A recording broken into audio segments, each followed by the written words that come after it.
Olá pessoal, sejam todos muito bem-vindos ao Topcast, o podcast da TopMed Saúde Digital. Eu sou Rafael Lobo, Head de Telemedicina e Inovação. Hoje eu estou aqui com o Paulo, CTO e sócio da TopMed Saúde Digital. Seja muito bem-vindo, Paulo. Obrigado, Rafael. Prazer, Dr. Giancarlo. E hoje a gente está aqui com um convidado muito especial, uma honra para a gente, professor Dr. Giancarlo Cavalcanti. Professor, eu vou ler o currículo aqui do senhor, mas eu vou pedir também que gaste uns minutinhos contando pra gente um pouquinho da sua trajetória, que é bem bacana e bem marcante. Professor Dr. Giancarlo Cavalcanti é médico cirurgião torácico, mestre e doutor em ciências da saúde, professor associado da Universidade Federal do Rio Grande do Norte, atua também como vice-presidente do Conselho Federal de Medicina e é coordenador do Departamento de Inteligência Artificial da autarquia, onde tem liderado discussões nacionais sobre ética, regulação e aplicação da inteligência artificial. Professor, seja muito bem-vindo. Muito obrigado, Rafael. Muito obrigado, Paulo. É um prazer estar aqui, uma satisfação. Eu sou médico e fiz cirurgia geral, depois fiz cirurgia torácica e eu fiz um fellow no Canadá. E aí, quando eu voltei do Canadá, eu não tinha emprego e eu virei concurseiro, porque lá em Brasília, eu fiz a residência, todo mundo faz concurso. E um dos concursos que eu passei foi para médico legista. Então, eu tinha feito cirurgia torácica, eu acabei trabalhando na medicina legal. E naquela época tinha muito promotor de justiça, muito delegado, pressionando o médico para dar o laudo. E aí eu disse, eu vou fazer direito para aprender a falar com essas pessoas. E aí eu fiz direito e acabei me apaixonando pelo direito. Então hoje, além de médico, eu sou advogado e... Olha que bacana, que currículo lindo. E tô agora na política médica e atualmente eu estou na vice-presidência do Conselho Federal de Medicina. E o Conselho Federal de Medicina hoje é a maior instituição médica do mundo. Nós temos 630 mil médicos. É verdade que a Índia, os Estados Unidos, a China têm mais médicos do que o Brasil. Porém, com uma colegiatura obrigatória, assim como o médico é obrigado a ter o seu CRM, somente o Brasil tem, né? Nos Estados Unidos, na China, eles são estaduais. Então, não tem um sistema federal como nós temos no Brasil. Sim. Professor, e conta pra gente de onde que vem esse interesse e depois essa profissionalização dentro da inteligência artificial.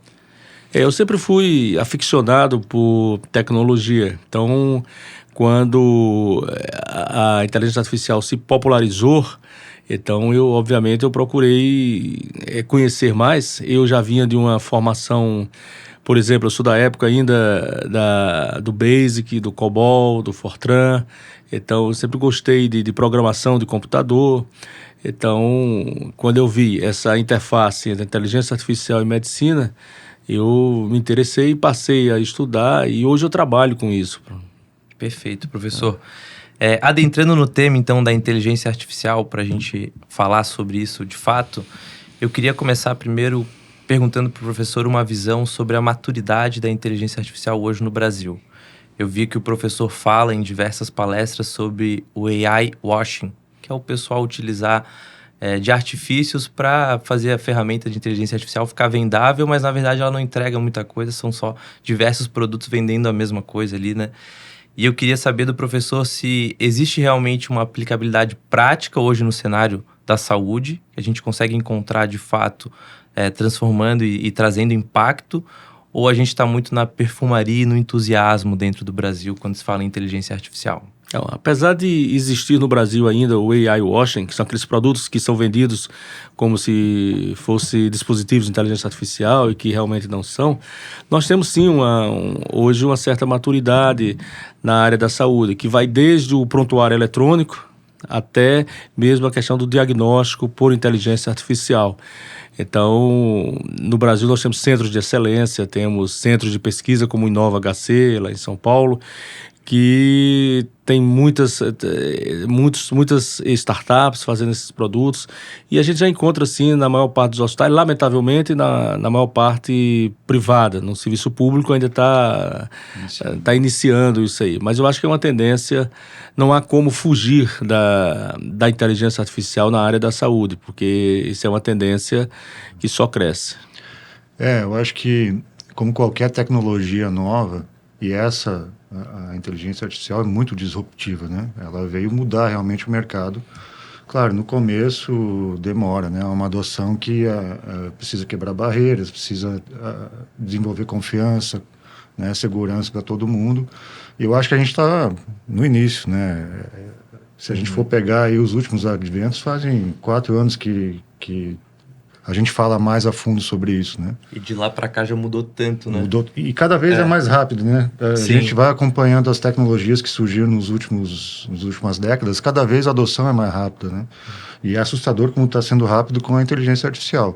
Mas mesmo assim a gente tem ainda muito caminho pela frente, inclusive de discutir como a gente vai aproveitar isso de uma maneira segura, né? Na saúde principalmente, que é um risco que a gente sabe que a gente precisa ter um cuidado maior ainda, né? Dados, informações, diagnósticos, sempre a gente lida com a vida das pessoas, é um negócio que precisa ser muito bem discutido. Ela é tão disruptiva que normalmente nas palestras, eu comparo a inteligência artificial à virada de Copérnico, que foi quando o mundo passou mais de um milênio e meio, acreditando que é o centro do universo, a teoria de Ptolomeu, e depois o Copérnico falou que não, nós não éramos o centro do universo. Então aquilo ali mudou todas as visões científicas, filosóficas e religiosas. Então, guardadas as devidas proporções, a inteligência artificial veio mudar, ela realmente é disruptiva, ela veio mudar a maneira como nós fazemos medicina, como nós vamos ver filmes, a maneira como a gente vai conduzir a nossa casa. Então, assim, realmente ela veio preencher todos os lugares. É difícil até imaginar até que ponto vai chegar isso, né? A gente fica tentando projetar os próximos 5, 10 anos e até é difícil agora com a IA. Verdade. O professor até comentou que o Código de Ética Médica ele é revisado de 10 em 10 anos. O que vai ser feito pelo Conselho Federal de Medicina sobre inteligência artificial vai ser revisado de 2 em 2 anos. E o professor mesmo comentou, né? 2 em 2 anos são séculos já dentro da inteligência artificial, de tanta diferença que faz de meses e do avanço da tecnologia. Professor, trazendo esse tema um pouco para a regulação agora, eu queria entender o papel do Conselho Federal dentro dessa perspectiva da tecnologia, da inteligência artificial, tentando trazer segurança para o paciente, mas sem querer frear a inovação. Como é que o professor vê essa questão? Esse é o maior desafio. O Conselho está fazendo agora a primeira resolução para disciplinar, para regular o uso da inteligência artificial na saúde. E o nosso maior desafio é fazer isso sem impactar, sem frenar a inovação e as startups. Você regular uma atividade sem restringir isso aí. Então a gente tá se espelhando muito no que a Justiça fez, o que o CNJ fez. O CNJ ele publicou uma resolução regulando o uso da inteligência artificial para a Justiça. Então a gente está aproveitando muito da experiência deles para aplicar também na medicina. Agora, não é fácil, mas não podemos também frenar a evolução das startups. É um desafio muito grande, né? Porque a velocidade que a gente vem falando acaba impactando em como você vai regular isso, né? Cria uma dificuldade muito grande, né? Você conseguir regular, dar segurança não só para o paciente, para o médico também que está atuando, né? Ou qualquer profissional Sim. que está atuando e que possa aplicar de maneira segura a tecnologia e ao mesmo tempo não frear a inovação, porque a velocidade é muito grande, né? Então, eu imagino o desafio de vocês, não é fácil. Sim. E até, professor, o senhor como advogado, eu queria fazer uma pergunta agora. A responsabilidade de quem fica quando utiliza uma dessas ferramentas de inteligência artificial para tomar uma decisão? Recebe lá um pré-laudo de uma inteligência artificial e o radiologista vai lá, ele valida e, na verdade, estava incorreto, o diagnóstico não era aquele. Quem que vai ser responsabilizado? É quem forneceu a ferramenta, o desenvolvedor, o médico que está lá na ponta? Nesse caso aí, a gente, em tecnologia, tem 2 conceitos muito interessantes, que é interpretabilidade e explicabilidade. Então, no caso do diagnóstico, foi o caso aqui que você trouxe, de um exame diagnóstico, o médico ter olhado para o exame, mesmo assim o exame ser um falso positivo, por exemplo, ou seja, ele acha que o paciente tem aquela doença, na verdade ele não tem. a responsabilidade vai ser do médico, porque o médico ele tem sim a informação de que aquela inteligência artificial ela pode alucinar, ela é passível de erros, porque a inteligência artificial é uma rede de algoritmos feita a partir de logaritmos, ou seja, a base da inteligência artificial ela é matemática, e a matemática, apesar de ser uma ciência exata, ela não pode ser, ela tem que ser pensada quando utilizada a inteligência artificial. Eu até falei um exemplo para o Rafael recentemente, um exemplo bem básico, mas para dizer como a matemática ela não pode ser a última palavra. Por exemplo, você tem 2 pacientes, um de 80 anos e um de 2 anos, a média de idade desse grupo é 41 anos. Ou seja, uma coisa matematicamente exata, mas clinicamente inexata. Você não pode fazer intervenções, não pode fazer inferências clínicas em cima de uma média de idade quando você tem extremos de idade. Então, é preciso, quem estiver operando a inteligência artificial, quem estiver utilizando a inteligência artificial, tem que ter esse alerta. Eu vejo que tem que ser utilizado como uma ferramenta de apoio à tomada de decisão, não como um decisor final, né? Perfeito. Ela serve para trazer informação qualificada e a decisão do profissional se vai usar ou não, se vai melhorar ou usar partes, né? Mas ela é um apoio.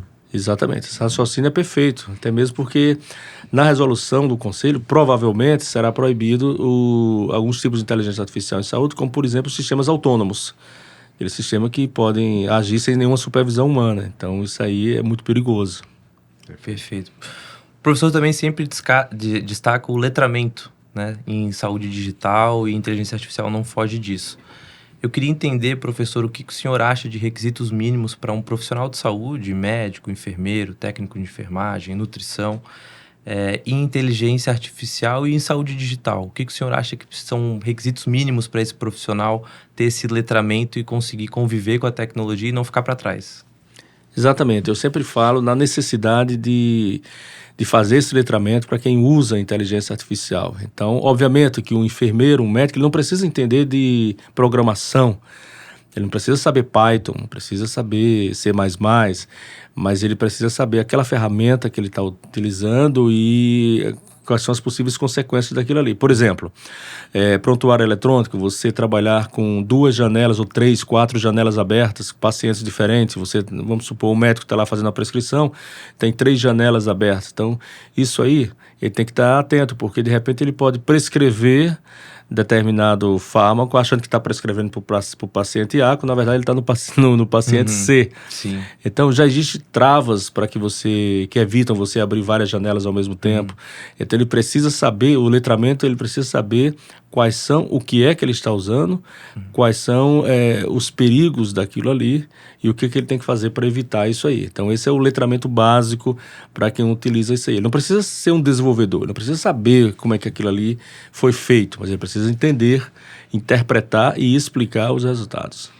Como o senhor acha que está a reação da classe médica com relação à inteligência artificial? O pessoal está se preparando, está com medo, está receoso de usar ou já entendeu que é necessário e está buscando conhecimento no geral, assim?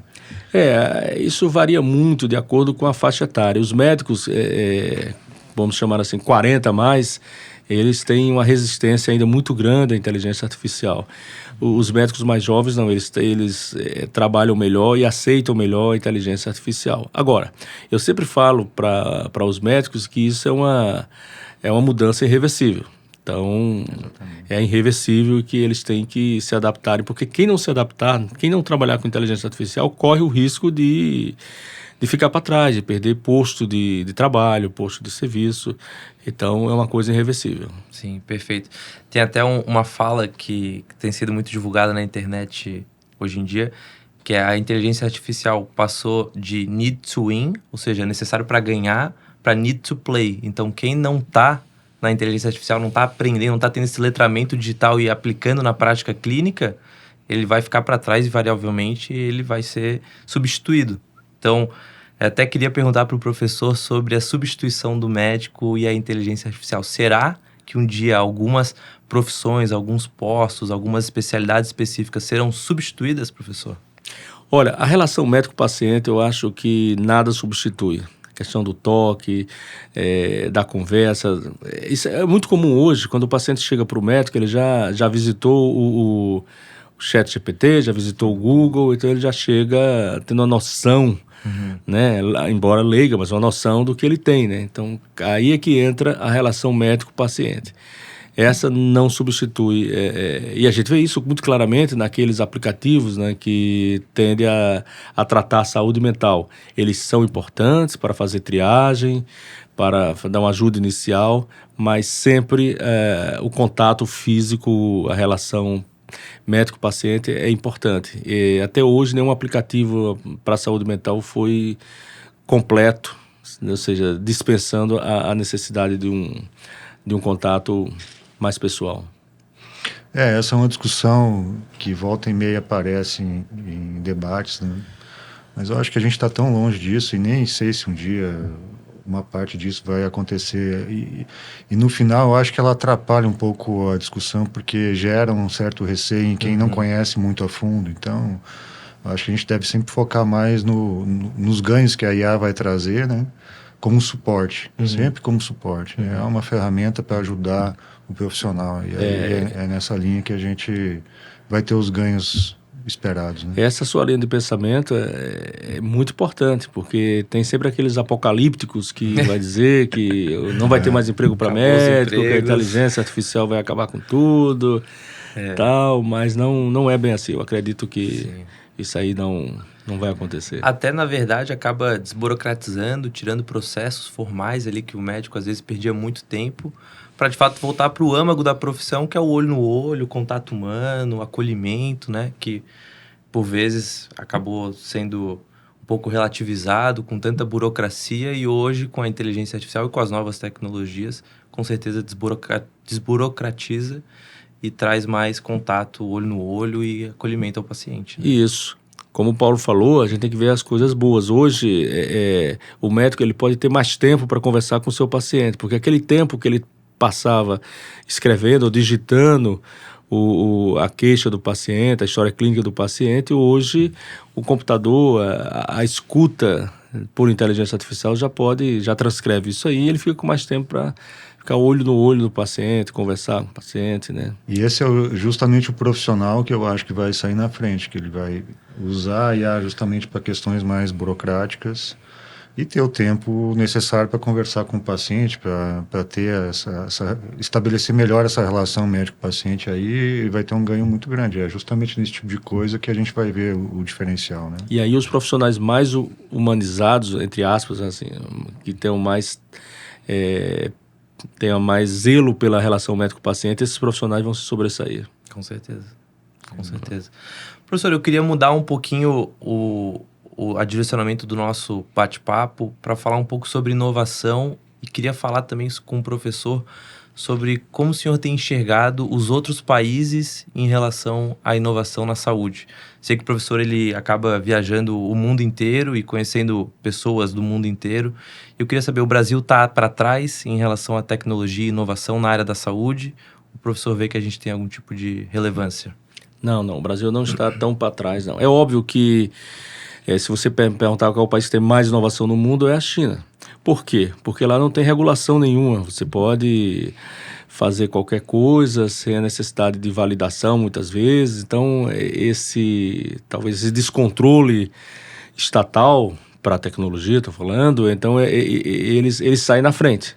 Sim. Quando você vai fazer uma pesquisa nos Estados Unidos, tem que passar pelo Comitê de Ética e Pesquisa, tem que ter uma série de validações e tal. Mas o Brasil não está para trás, o Brasil não pode perder o cerne, que suas tecnologias estejam sempre alinhadas com os padrões internacionais. Porque hoje, interoperabilidade é uma palavra-chave quando se fala em tecnologia. Se você não tem interoperabilidade, a chance de sucesso do seu produto, do seu software, ele é muito grande. Então, o Brasil tem centros assim, muito bons de pesquisa e assim, eu acredito muito no Brasil. Nós somos uma potência e, em termos de inteligência artificial, até mesmo a nossa legislação que está tramitando no Congresso Nacional, ela é baseada na legislação europeia. Ela tem alguns defeitos, mas ela é bem avançada.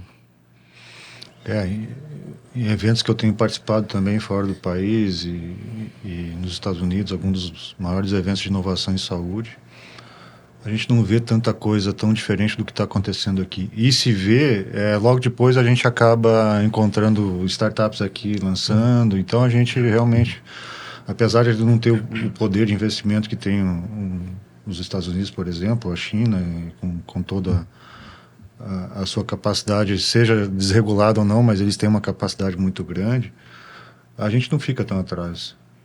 Eu acho que na questão da interoperabilidade a gente precisa dar alguns passos ainda, né? Sim, porque a gente não conseguiu encontrar um caminho que a gente avance mais rapidamente, e é essencial. Eu acho que é uma das principais travas para a inovação e para a gente aproveitar bem os dados hoje no Brasil é a interoperabilidade. Mas eu acho que é uma discussão que está tomando conta de vários fóruns, né? E eu acho que logo a gente vai conseguir também encontrar um caminho para alinhar nisso. Perfeito, perfeito. E essa questão da interoperabilidade, eu acho que passa muito pelo viés do dado também, né? Como a gente vai coletar esse dado, tem aquele framework do dado, né? Que é a coleta, o armazenamento, o tratamento do dado, depois a análise e efetivamente a ação. Então, se algum desses processos ele está enviesado, está sendo coletado de uma forma que não dá para trabalhar ele, lá no futuro, quando a gente quiser fazer a interoperabilidade, ela não acontece. E o professor fala um pouco sobre isso, né? Tanto para treinamento de modelos de inteligência artificial, né? Um dado enviesado, ele já prejudica todo o resultado, né? O output que vai sair ali, como também na hora de a gente conversar os sistemas. Então, a interoperabilidade com dados que não se conversam, na verdade, ela não acontece. Perfeito. Os dados hoje são o ouro da nossa... Quem tem os dados, né, tem o poder Então, isso é muito importante o que você falou. O tratamento dos dados para evitar outputs que levem a danos, né? A gente ficou muito tempo tentando encontrar algum padrão de troca de dados, né? E tinha vários no passado, agora HL7, principalmente FHIR, tem alguns protocolos que dominaram. Então, agora a gente tem um caminho um pouco mais fácil para começar a fazer os sistemas se conversarem e os dados serem trocados realmente, porque a gente ficou muito tempo discutindo padrões, né? Um dominava, depois vinha outro e a gente não conseguia definir um. Até porque quando você deixa o mercado fazer isso, cada um regular, puxa para o seu lado, né? E aí é um pouco mais difícil disso acontecer de maneira espontânea. Então, mas acho que a gente já passou essa fase também. Então, E eu acho, Paulo, que o Brasil vai abraçar o HL7 porque o DataSUS, que é o maior banco de dados em saúde do Brasil, ele está usando, o padrão dele é HL7. Então, para você conversar com ele, então eu acho que o Brasil vai abraçar o HL7 como padrão de interoperabilidade. Professor, eu queria perguntar uma opinião pessoal do senhor sobre... A gente está fazendo aqui o Topcast, né? Que é o podcast da TopMed Saúde Digital. E eu queria ouvir um pouco do senhor sobre telemedicina. O que o senhor acha dessa ferramenta e quais são as implicações que o professor vê dentro das populações? Quando a gente talvez pensa numa população que não tem acesso a um profissional de tão fácil acesso, tão rápido. A telemedicina, eu queria ouvir sobre a tecnologia. Eu sou um fã incondicional da telemedicina. Acho que a telemedicina é uma coisa extraordinária. E ela tem duas vertentes. Na verdade, ela é multifacetada e depende... Então, vamos começar de cima para baixo. Por exemplo, a questão econômica. Em Singapura, praticamente você não tem mais radiologistas. Eles fazem os exames de tomografia, de ressonância, mandam para a Índia, eles laudam lá na Índia e devolvem o exame laudado. Então, isso para os radiologistas foi uma tragédia. Mas se você pensar no benefício que a telemedicina pode trazer para a população, principalmente de áreas remotas, mas também a população urbana que não tem acesso a um atendimento médico melhor, ela é fantástica. Ela é fantástica. Agora, ela precisa ser usada com critérios, né? O Conselho Federal de Medicina tem uma resolução que diz que a primeira consulta preferencialmente tem que ser presencial, já a segunda consulta para voltar para mostrar um exame ou para falar sobre a medicação que foi prescrita não precisa ser presencial. Para a questão da triagem, ela é muito importante. né? E principalmente a interconsulta, que é aquela consulta feita entre um paciente que está com um médico aqui na ponta e tem outro médico lá. Ela é fundamental. Na Amazônia, você imagina um dermatologista na Amazônia? Não tem. Então, o médico lá da família mostra a lesão para o dermatologista que está no grande centro e ele consegue fazer uma orientação. Então, eu não tenho dúvidas que a telemedicina ela é muito mais benéfica do que os seus efeitos colaterais quando existirem, que normalmente não é uma coisa assim. Esses efeitos colaterais que eu falo é nessa questão de mercado, não no Brasil. No Brasil nós não estamos passando por isso não, mas como um exemplo de Singapura que eu falei.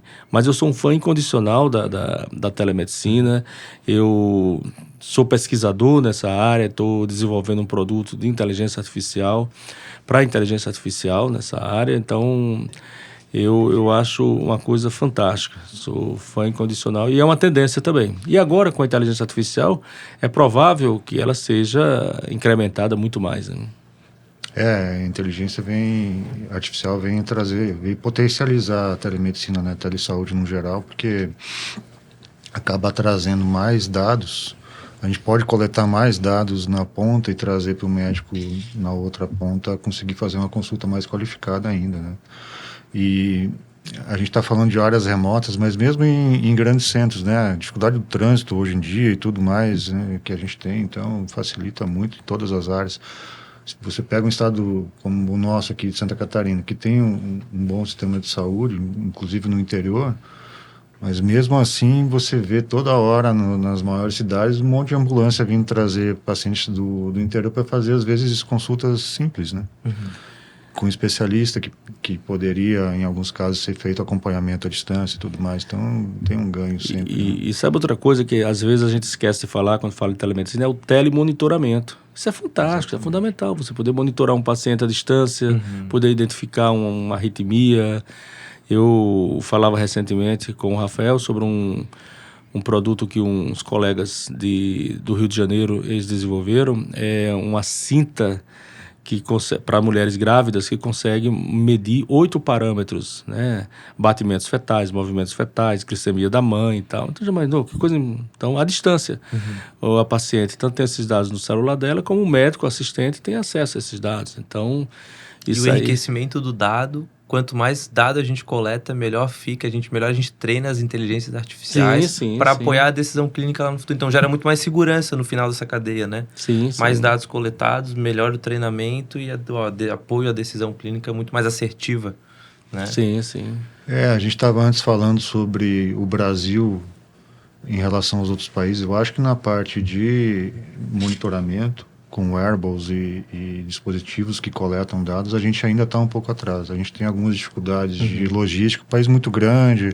Então, os investidores têm um receio da logística aqui no Brasil, de toda a parte de manutenção do custo. Às vezes é difícil conseguir a liberação dos equipamentos, então a gente está um pouco atrasado nisso. Eu acho que é uma das áreas de maior potencial que a gente tem aqui, porque quando a gente começar a coletar dado na ponta e dado contínuo, às vezes, né? Porque é um pouco mais difícil para o médico. Às vezes o dado é autorreferido e aí o paciente não tem tanto conhecimento para relatar corretamente ao médico.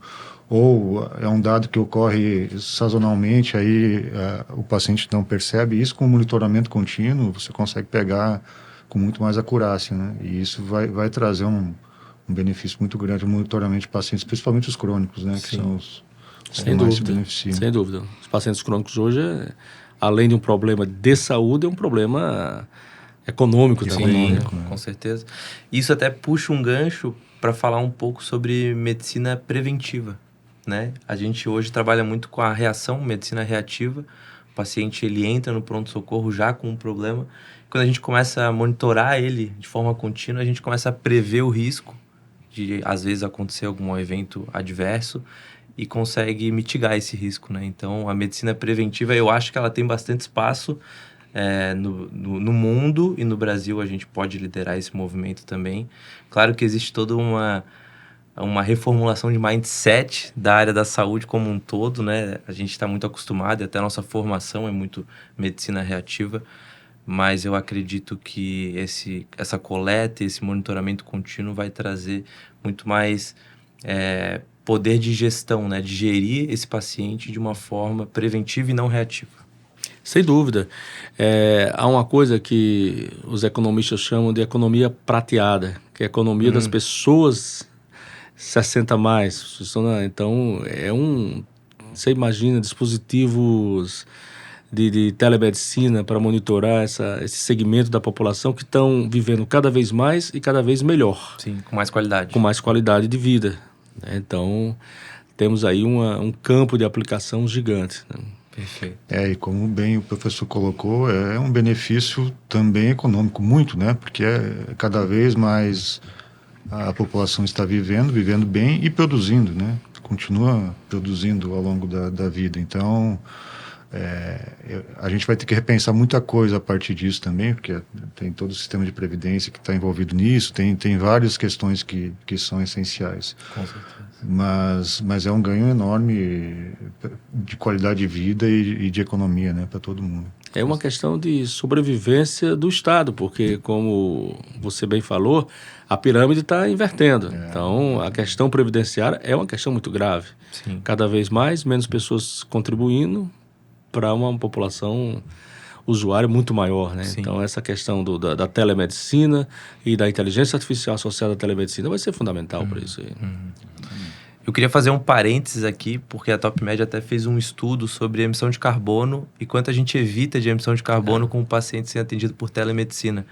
Então, lógico, o ganho primeiro é no acesso, no difundir o conhecimento, mas também tem um ganho grande em logística, em não deslocamento, em economia e diminuição de emissão de carbono, que é fantástico e que tem que ser falado, né? Hoje, cada vez mais, o fator ambiental é um ponto importante que a gente precisa trazer e a telemedicina corrobora também com isso. Não só a telemedicina, todas as inovações na área da saúde, mas a telemedicina é bem interessante esse case que a gente fez, né, Paulo, dentro da TopMed, sobre a redução da emissão de gás carbônico com os pacientes que ficam em casa, são atendidos ali, eventualmente, para queixas ali diversas. É um estudo bem importante, auditado, com toda a referência científica, e a gente até se surpreendeu, né? A gente não tinha noção de que era tanto assim, e eu não tenho os números aqui agora, mas é bem expressivo o ganho que a gente acaba fazendo. A gente tem um volume muito grande de atendimentos, então tem um impacto importante também no meio ambiente. Foi motivo de premiação, né? Foi mesmo. Foi, a pegada de carbono da TopMed, né? Foi muito... Professor, eu queria retomar o assunto de inteligência artificial. O senhor foi coordenador do Fórum de Inteligência Artificial, o primeiro fórum que aconteceu dentro do Conselho Federal de Medicina. Eu até estava revendo a palestra do senhor esses dias.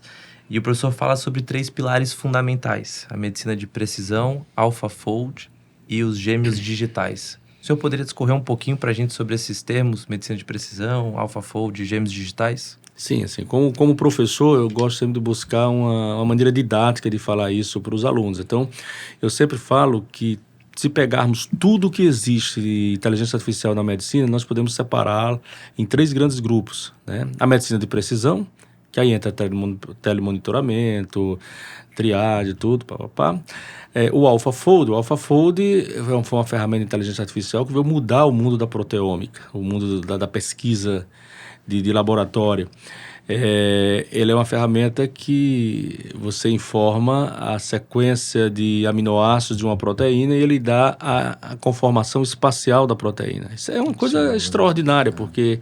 E aí você já sabe qual é o local da proteína que você vai agir para você desativar ou ativar aquela proteína com outro peptídeo, com outra... Então, isso foi fantástico. Foi um químico, o Demis Hassabis, eu falo muito nele, porque... Ele é genial, ele ganhou. Tem que acompanhar nas redes sociais, né? Exatamente. E aí, esse é o segundo grande pilar. E o terceiro grande pilar são os gêmeos digitais. Os gêmeos digitais nasceram na indústria do petróleo e hoje muito utilizado na medicina. Você cria um gêmeo digital, você informa os exames do paciente ou o genoma daquele paciente e você pode testar no gêmeo digital, passar a informação que você vai usar uma droga quimioterápica, por exemplo. Vou pegar aqui um exemplo, uma cisplatina, por exemplo.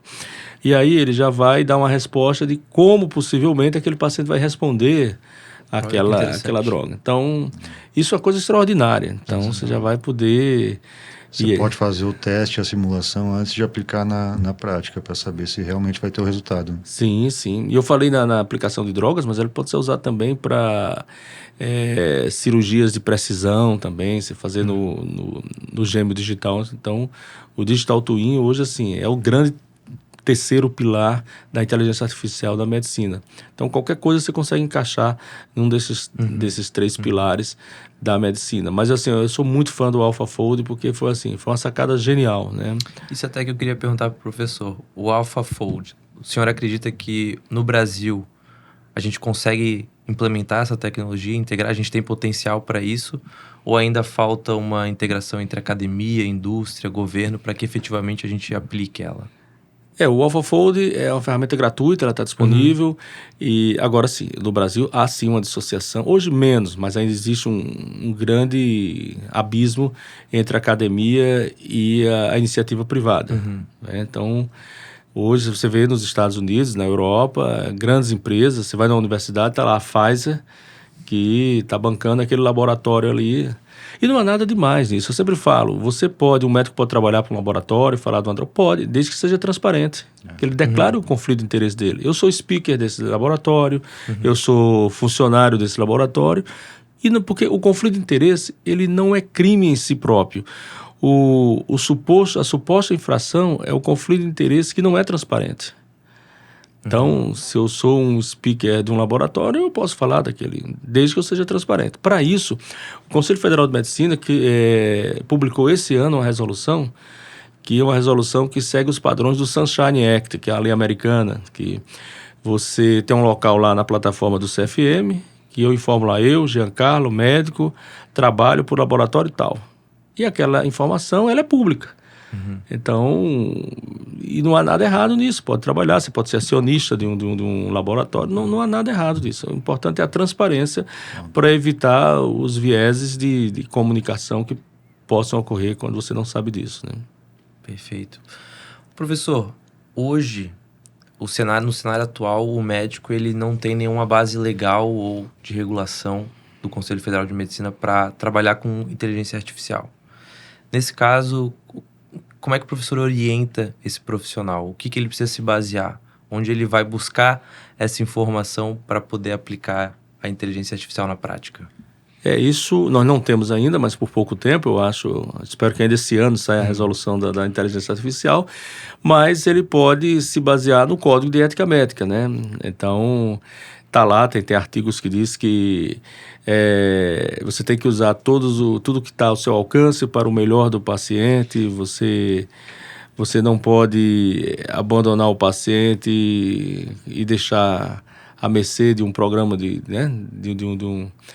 de uma coisa eletrônica. Então, assim, hoje ele tem um Código de Ética Médica que pode falar isso. Já dá a base para... Já dá base. Já tem pesquisa em humanos, né? Como é que deve ser a pesquisa em humanos. Então, assim, hoje é a base que nós temos. Nós vamos construir agora uma base mais específica.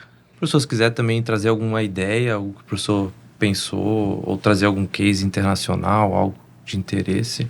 Eu acho que a gente tem que difundir mais a questão da inteligência artificial e fomentar mais a pesquisa, né?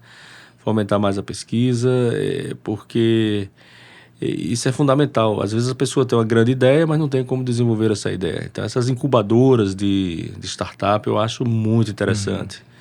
Muito interessante. Elas conseguem ajudar bem e a gente conseguir inovar. E também tem uma coisa que eu sou fã, são os hackathons. Eu não sei aqui para quem está nos ouvindo se sabe o que é um hackathon. É uma empresa, por exemplo, tem um problema, leva esse problema e a universidade que está promovendo, a instituição que está promovendo, pega pessoas de várias áreas, pega pessoas da tecnologia, pessoas da saúde. A empresa leva um problema, essas pessoas são divididas em grupos e vão trabalhar para solucionar aquele problema, aquela dor. E então, assim, eu sou fã desse padrão. Eu vi a primeira vez nos Estados Unidos, agora no Brasil eu sei que já existe bastante hackathons. É uma maneira assim, muito interessante de solucionar alguns problemas, né? Então... une aprendizado com a prática, né? Você já coloca pessoas ali que precisam, que querem se desenvolver e ao mesmo tempo você já coloca na prática para resolver algum problema real que alguém traz. Então... Muito interessante, realmente. E você, assim, meio que você vai vendo a criatividade aparecer, né? Porque tem pessoas ali de várias áreas e começa coisas que você não pensou antes e que... Pô, por que eu não pensei nisso antes? Mas está lá, o cara teve a ideia brilhante e consegue... E para a empresa é uma coisa muito boa, porque o custo é muito baixo, né? Sim, certeza. Imagina o custo de você ter uma solução para determinada dor. É o tipo de processo ganha-ganha, né? Porque aí a empresa ganha com isso, quem está ali também participando ganha em aprendizado, em oportunidade, né? Pessoas que talvez não tivessem a oportunidade de ter acesso a uma empresa de maior porte, assim, acabam conseguindo, então é muito bom. Perfeito. E assim, na área de inovação, os devices, os dispositivos, eles têm patente, mas algumas coisas, alguns softwares, por exemplo, não tem patente, né? Então, às vezes, a pessoa lança um software maravilhoso e o outro vai lá e faz um software igual. E nesse mercado aí, ganha aquele que tiver a melhor estrutura, né? Então, veja aí, o Uber, quantos aplicativos não tem semelhantes ao Uber, mas o Uber foi o primeiro e conseguiu manter um padrão e está aí no mercado, apesar de toda a concorrência, né, que ele tem aí, com a mesma ideia. Eu acho isso muito interessante, né? Quem é pioneiro, e a gente pode falar muito sobre isso, porque a TopMed foi pioneiro no Brasil em telesaúde, telemedicina, paga um preço, sim, porque às vezes tem que quebrar barreiras, tem que ter muita persistência, muito investimento, mas também tem o benefício, né? Quando a coisa realmente acontece no mercado, está bem posicionada, já está com um aprendizado muito à frente dos outros, né? Que não é só dinheiro, né? É tempo, Sim. Propósito, tem um monte de fatores que você não consegue simplesmente colocando mais dinheiro. Então, quem começa antes realmente acaba ganhando espaço quando a coisa acontece. Claro, tem muito risco também envolvido, né? Sim. Tem um ditado que é quem chega primeiro bebe água limpa, né? Então é mais ou menos por aí, assim.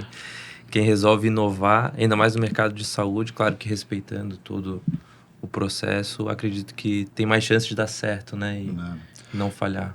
Por isso que lá nos Estados Unidos eles têm, lá, principalmente no Vale do Silício, você visita lá, eles têm muita cultura do erro. A cultura do erro é que você precisa testar, precisa inovar, precisa testar, você vai falhar, mas é do erro que vai sair o acerto principal. Então, lá é muito comum você ver donos de startups que já deram errado em 4, 5 startups e de repente acerta uma e aí... É fazer rápido e errar rápido para já corrigir. E não ter esse tanto medo de errar, né? Claro, tem que ter uma cultura para isso, né? Você tem que ter investimento, tem que ter dinheiro em cima disso, porque você tem que dar suporte para quem está falhando e tentando de novo, né? Essa cultura tem que dar a base para dar segurança para os empreendedores, para quem está querendo lançar, mas ela é muito interessante, ela dá o suporte da inovação. Sim, tem até uma frase que é interessante, que é: se o seu sucesso estivesse a 30 falhas, quão rápido você falharia? O mais rápido possível, né? Porque quer chegar direto no sucesso, o mais rápido possível no sucesso, então... Mas todo mundo que é empreendedor, que é investidor, e o Paulo e o Rafael também passam por isso aí. Algumas vezes o negócio pivota, você está indo numa direção e você descobre que a melhor direção é a outra direção. E é muito difícil. Quando eu vejo um empresário de sucesso, eu fico muito feliz, porque eu sei que por trás daquele sucesso tem uma tentativa e erro muito grande, às vezes, né? Muito grande. Muito raramente, você encontra pessoas que tiveram sucesso na sua primeira jornada. É difícil. O risco é sempre muito alto. Muitas noites mal dormidas. Exatamente. Mas compensa, sempre compensa. Professor, eu queria conversar também com o senhor sobre as novas profissões que vão surgir, talvez, aí com a inteligência artificial. O professor deu até uma palhinha num outro evento que a gente estava. Se puder falar um pouquinho sobre... Tem profissões inimagináveis. Recentemente uma revista, um jornal aqui, ele fez um um extra só falando das novas profissões, né? Tinha lá sommelier de proteínas, principalmente agora com essa plant-based, né? Então, cara, sommelier de proteínas. E na área de tecnologia, eu acho que uma profissão que vai ser muito valorizada é o gestor operacional, aquela pessoa que vai fazer a gestão da tecnologia, no caso a inteligência artificial, após a implantação dessa tecnologia. Então, esse profissional ele vai ser muito importante para o mercado, né? É uma pessoa fundamental, porque não basta implantar a tecnologia, você tem que gerir essa tecnologia, né? Então, nós vamos ter aí, não é, engenheiro de prompts, por exemplo. Hoje nós já temos engenheiro de prompt. Então, são profissões que, se falássemos há 2 anos, ninguém acreditaria que, né? Isso é interessante até para quem está educando os filhos. Você não sabe nem mais que como direcionar. É até difícil. Qual que é a habilidade que ele vai precisar desenvolver? Exatamente. Ele vai fazer faculdade, mas qual? A gente está num momento realmente disruptivo da humanidade. Então, até para isso é difícil. A gente... É um dilema porque, invariavelmente, algumas profissões elas vão sumir, né? Exatamente. Ainda mais talvez o nível um pouco mais básico, né? O call center, não sei até quanto tempo o call center vai existir, mas também surgem novas, né, profissões e o leque se abre de uma forma geral quando uma nova tecnologia surge. Então, aquele jargão de que será que a inteligência artificial vai acabar com todas as profissões ou com a maioria delas, talvez ela crie muitas outras que a gente nem está aí na nossa perspectiva.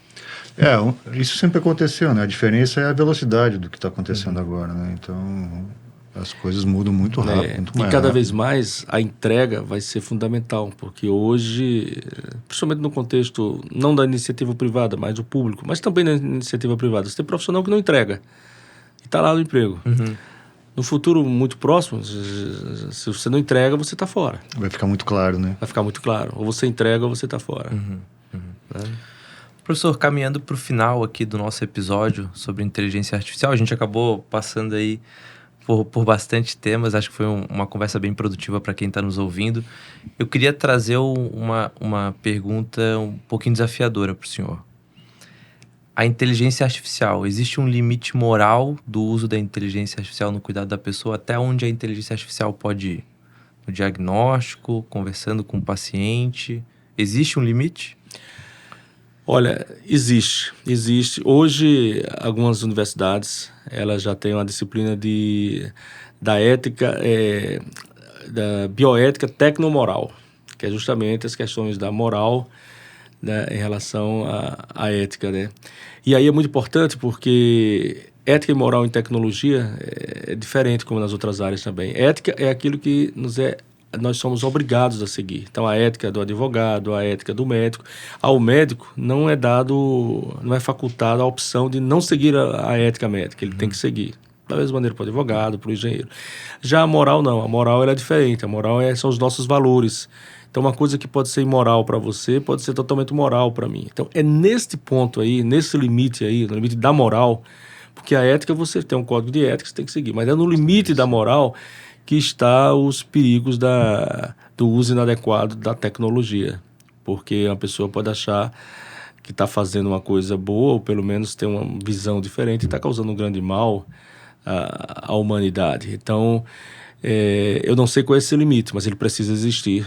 Esse limite tecnomoral, vamos chamar assim, para a utilização da inteligência artificial. Perfeito. Eu acho que a gente volta no conceito da ferramenta, né? Da tecnologia ser um apoio ao profissional sempre. Se a gente ficar nesse limite, a gente não vai ter problema, né? Exatamente, professor. E porque o problema não é a ferramenta, é o usuário da ferramenta. Um martelo pode servir para construir, mas pode servir também para agredir. Então, assim, não é a ferramenta, é o usuário da ferramenta. Talvez o erro seja em delegar, né? Delegar a responsabilidade. Tirar ele do foco e botar a responsabilidade para a ferramenta. Em saúde, nenhum sistema de inteligência artificial deverá ser autônomo.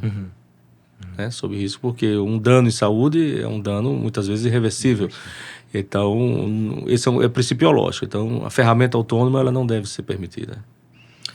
Professor, e agora, pensando no futuro, daqui a 5 anos, como é que o senhor vê a área da saúde, a prática médica, vai mudar, o que pode mudar e como que a gente pode se preparar para essa mudança?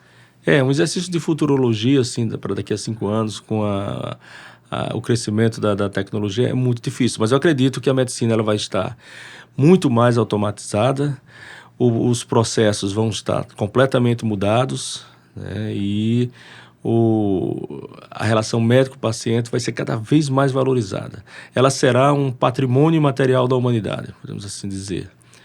Um patrimônio material da humanidade. Isso vai diferenciar o bom médico do mau médico, vai ser porque a outra parte, a parte dos processos, a inteligência artificial vai fazer. Tem até uma frase que o professor fala, que eu não vou ousar falar aqui, mas é do passado, do presente e do futuro. Eu sempre falo que eu vivo sempre no presente, porque o passado eu já não tenho e o futuro eu não conheço. Então a gente tem que trabalhar o presente. Não adianta ficar fazendo exercício de futurologia quando temos problemas no presente para resolver. Perfeito. Perfeito, professor. Obrigado pela presença no nosso podcast. Foi um conteúdo muito rico. Agradeço enormemente por ter aceitado esse convite, por ter nos brindado com a sua presença. Deixo espaço para uma mensagem final do professor, para quem está nos ouvindo, sobre os temas que o professor preferir falar. Eu que agradeço essa oportunidade e dizer que tem muita gente aí com desesperança, sem esperança num futuro melhor, né? Tantas escolas médicas aí, tantos profissionais saindo mal formados, mas eu acho que a gente tem que manter o otimismo. O otimismo é o exercício da alma. Então, para a gente melhorar o mundo, a gente tem que ser otimista e tem que trabalhar para isso. Perfeito. Paulo, palavrinha final? Agradecer ao professor Giancarlo, foi um prazer, né? Rafael também. Poder debater com o professor foi riquíssimo, né? Trocar ideias e eu vou na mesma linha do professor. A gente tem que pensar com otimismo, a tecnologia vem para ajudar, a gente vai ter barreiras, situações para resolver, mas sempre evoluindo. Então, espero que a gente consiga daqui a 5 anos, como você colocou no desafio para a gente pensar, já ter resolvido muita coisa de interoperabilidade, estar usando dados de maneira mais assertiva, automatizando muito mais a parte burocrática e realmente deixando o médico com tempo para estabelecer a relação médico-paciente da maneira que merece. Perfeito. Parafraseando então o professor, né? Trazendo a frase de novo: o passado já não tenho, o presente... Não conheço. Não, o presente... Eu vivo sempre no presente, né? O passado já não tenho, o futuro eu não conheço. Exatamente. E vamos viver o presente. Eu acho que o podcast foi riquíssimo em conteúdos. A gente trouxe bastante... um panorama geral sobre inovação na saúde, os problemas que ela enfrenta e o que a gente precisa para solucionar. Agora a gente precisa encontrar quem vai solucionar esses grandes problemas que a gente tem aí na saúde, mas que também tem trazido uma democratização e um acesso inegável. Pessoal, eu agradeço a todos que ficaram até aqui e nos ouviram. Acompanhem os próximos episódios. Professor Giancarlo, um convidado de alto calibre, e os próximos também tentarão ser da mesma estirpe do professor. E fiquem todos aí bem em casa e muito obrigado. Obrigado. Muito obrigado.